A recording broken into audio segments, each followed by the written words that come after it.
It's been almost 4 months since the Hollywood writers and the studios couldn't come to an agreement by the end of their contract, and the writers officially went on strike. And in that 4 months, a lot of people have realized, man, we don't miss the writers very much. We don't miss what they were doing, especially when it comes to late night television. Late night TV, Jimmy Kimmel, Jimmy Fallon, these people who decide to use these platforms for woke activism and political hackery instead of just, making people laugh like they used to. These late night shows featuring, Jimmy Kimmel, Jimmy Fallon, Stephen Colbert, these people who are just turning their platforms into woke propaganda, political activism instead of just making people laugh like they used to.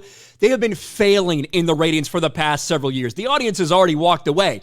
And then when the writers went on strike, these shows immediately shut down because these comedians can't write their own material. They need a team of people to do it for them. Late night shows shutting down immediately after Writers Guild strike called. And like I said, it's been over 3 months, almost 4 months at this point, and they haven't been missed. They're so cringe and unfunny that nobody is demanding that they come back. So instead, they decided they need to make some noise. They need to make some noise and virtue signal for the writers and at the same time remind people that they still exist. 5 late night hosts unite to launch podcasts benefiting strike-impacted staff. Stephen Colbert, Jimmy Kimmel, Jimmy Fallon, Seth Meyers, and John Oliver will roll out Spotify's Strike Force 5, which has at least 12 episodes in the works.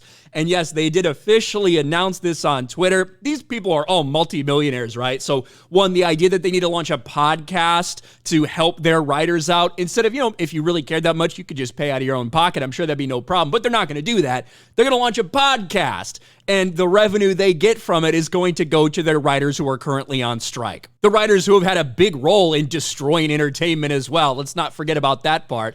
But Jimmy Kimmel tweets this out, and Benny Johnson, and this is the appropriate comment here. This is what irrelevance and zero audience looks like.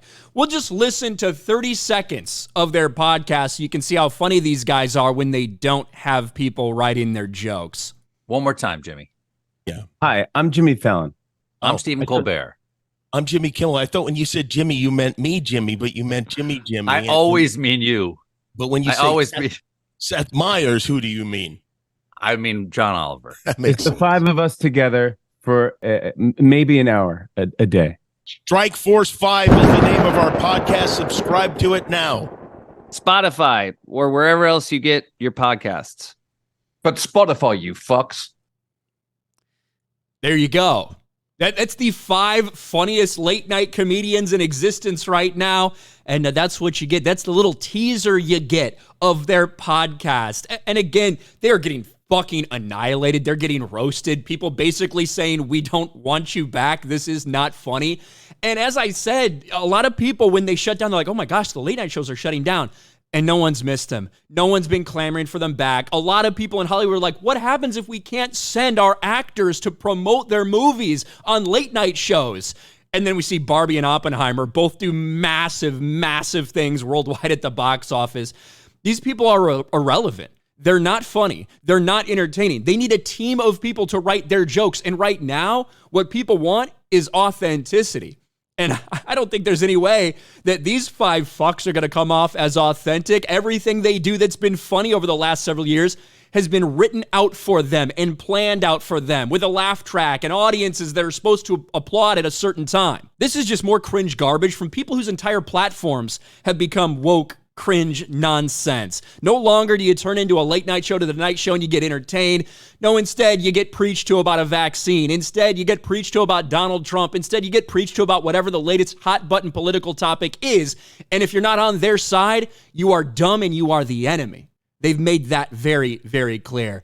I don't think too many people are going to be interested in this podcast from these gentlemen, just like people aren't interested in their late night shows anymore. What do you guys think about this? Let me know in the comments section below. Smash a like button, subscribe to the channel, ring the bell for notifications, share this video out there, and I'll talk to you later.